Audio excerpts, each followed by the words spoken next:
Hello viewers, Alvar கிச்சன்லேருந்து Geetha பேசுகிறேன். இன்றைக்கி பன்னீர் butter masala செய்கிறது எப்படின்னு செஞ்சு காமிக்க போகிறேன். வாங்க வீடியோக்குள்ளே போவோம். பன்னீர் பட்டர் மசாலா செய்கிறதுக்கு தேவையான பொருட்கள்: பன்னீர் வெந்நீரில் ஊற வச்சுருக்கேன், பெரிய வெங்காயம் கட் பண்ணி வச்சுருக்கேன், தக்காளி கட் பண்ணி வச்சுருக்கேன், மஞ்சள் பொடி, காஷ்மீர் மிளகாய் பொடி, மல்லிப்பொடி, கரம் மசாலா பொடி, உப்புத்தூள், மிளகாய்த்தூள், கஸ்தூரி மேத்தி இலை, ஜீனி, இஞ்சி பூண்டு பேஸ்ட்டு, பட்டர், ஃப்ரெஷ் க்ரீம், முந்திரி பருப்பு வெதுன்னு இருக்க வெந்நீரில் ஊற வச்சுருக்கேன். அடுப்பத்தை வச்சு பாத்திரம் வச்சுருக்கேன். பாத்திரம் சூடாயிடுச்சு. ஆயில் ஊற்றுறேன். இது சூடானதும் வெங்காயம் போட்டு வதக்குவோம். இப்போ வெங்காயம் போட்டு வதக்குறேன்.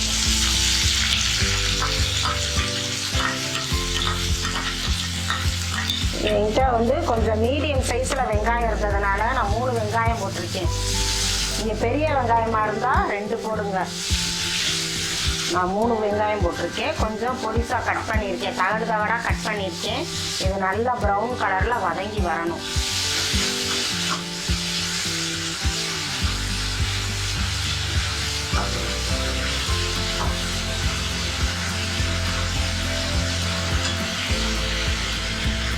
ஒரே ஒரு பூண்டு போட்டிருக்கேன், அது ஒரு டேஸ்ட்டுக்காக போட்டிருக்கேன் பூண்டு.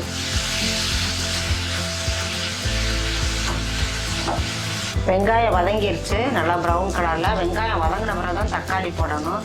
ஏன்னா தக்காளியை சேர்த்து போட்டோம்னா வெங்காயம் இந்த தக்காளியோடைய தண்ணி வெங்காயத்தில் சேர்ந்துட்டு சீக்கிரம் வதங்காது. அதனால் இப்போ வெங்காயம் வதங்கின பிறகு தக்காளியை போடுறேன். எதுக்குன்னா நல்லா வதங்கிடுச்சுன்னா அந்த பச்சை வாடை இருக்காது வெங்காயத்தில், இந்த பச்சை வாடை போயிடும். இப்போ தக்காளியும் கொஞ்சம் நல்லா வதங்க விட்டுக்குவோம்.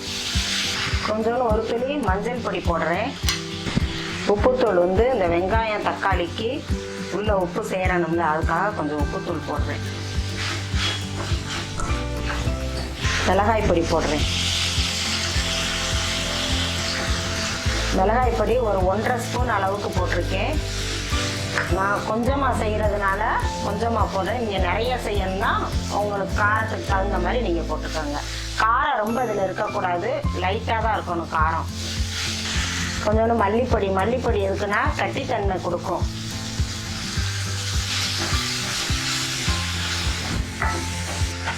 கொஞ்சோண்டு கரம் மசாலா,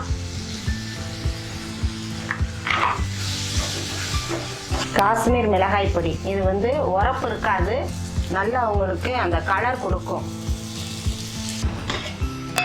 இப்போ நல்லா வதங்கிடுச்சு. இப்போ வெந்நி தண்ணி தான் ஊற்றணும், பச்சை தண்ணி ஊற்றக்கூடாது. அந்த இது கொலன்னு வர்றதுக்கு வெந்நி தண்ணி தான் ஊற்றணும், பச்சை தண்ணி ஊற்றக்கூடாது. நீங்கள் தண்ணி வத்த கொஞ்சமாக ஊற்றிக்கங்க, ரொம்ப தண்ணி ஊற்றக்கூடாது. வெதுன்னு இருக்க வெந்நி தான் ஊற்றணும். வெங்காயம் தக்காளி எல்லாமே வதக்கணும்ல, சவப்பாக வதக்கி எடுத்தோம்ல, வதக்கி எடுத்ததை ஆற வச்சு அதிலே மசாலா பொடியெலாம் போட்டு வதக்கிட்டோம். உங்கள் வதக்கி காமிச்சதை ஆற வச்சு இப்போ அரைச்சிருக்கேன், நல்லா பேஸ்ட்டு மாதிரி அரைச்சிருக்கேன். இது கொதிக்கையிலே இஞ்சி பூண்டு பேஸ்ட்டையும் போட்டு விட்ருங்க. ஏன்னா அது இந்த கொதிக்கையிலே இஞ்சி பூண்டு பேஸ்ட்டோடைய அந்த பச்சை வாடை மாறிடும் அந்த சூட்டிலே.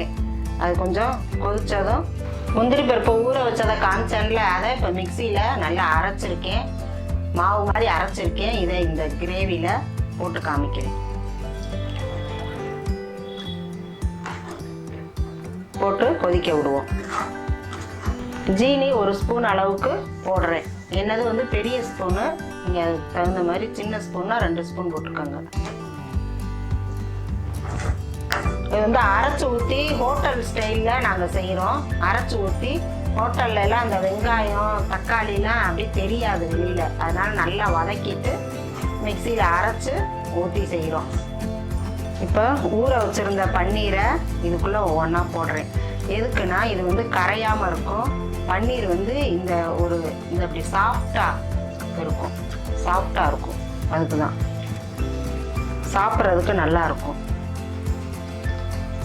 இந்த பன்னீரை நான் வெந்நீரில் ஊற வச்சு போடுறேன்.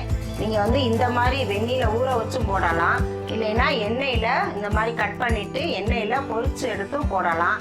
நீங்கள் அப்படியே கட் பண்ணி போட்டிங்கன்னா அப்படி உதிர்ந்துடும், அந்த இது நல்லா இருக்காது, அந்த பன்னீருடைய இதே தெரியாது. அதனால தான் அப்படி கரைஞ்சிரும். அதனால தான் இந்த மாதிரி பொரிச்சு போடலாம். இல்லைன்னா வெந்நீல ஒரு 10 நிமிஷம் வெந்நீல வெந்நீனா ரொம்ப கொதிக்கிற வெந்நீ கிடையாது, வெது வெதுன்னு இருக்கிற வெந்நீல ஊற வச்சு போடுங்க. உங்களுக்கு கலர் வேணும் அப்படின்னா இன்னொரு காஷ்மீர் மிளகாய் பொடி கொஞ்சம் போட்டுக்கோங்க. கலராக இருக்கணும் அப்படின்னா ஹோட்டல் ஸ்டைலில் வேணும்னா அந்த மாதிரி போட்டுக்கோங்க. இப்போ வந்து ஃப்ரெஷ் க்ரீம் போடுறேன். ஃப்ரெஷ் க்ரீம் வந்து இதுக்கு ஒரு டேஸ்ட்டுக்காக தான். இது நல்லாயிருக்கும், அந்த ஒரு நெழுகல் தன்மை கொடுக்கும் ஃப்ரெஷ் க்ரீம்.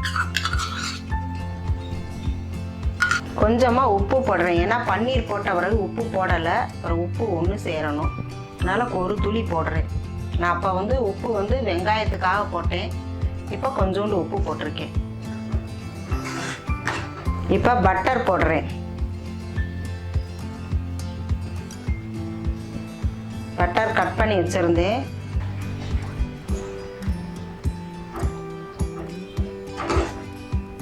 இப்போ கஸ்தூரி மேத்தி இலை நல்லா கையில் கசக்கிட்டு போடுங்க.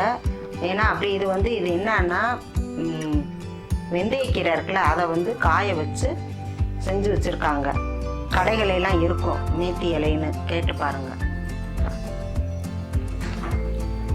இது போட்டிங்கன்னா இது நல்லா கடையில் உள்ள மாதிரி அந்த டெக்கரேஷனாக ஸ்டைலாக நல்லாயிருக்கும்.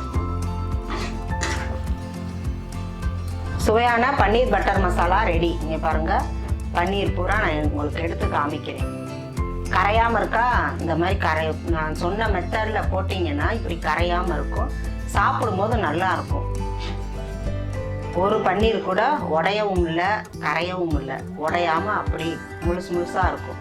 ஹோட்டல் ஸ்டைல் பன்னீர் பட்டர் மசாலா ரெடி. இந்த ரெசிபியை ட்ரை பண்ணி பார்த்துட்டு எப்படி இருக்குன்னு எனக்கு கமெண்ட் பண்ணுங்கள். அடுத்த வீடியோவில் சந்திக்கிறேன். Thank you viewers.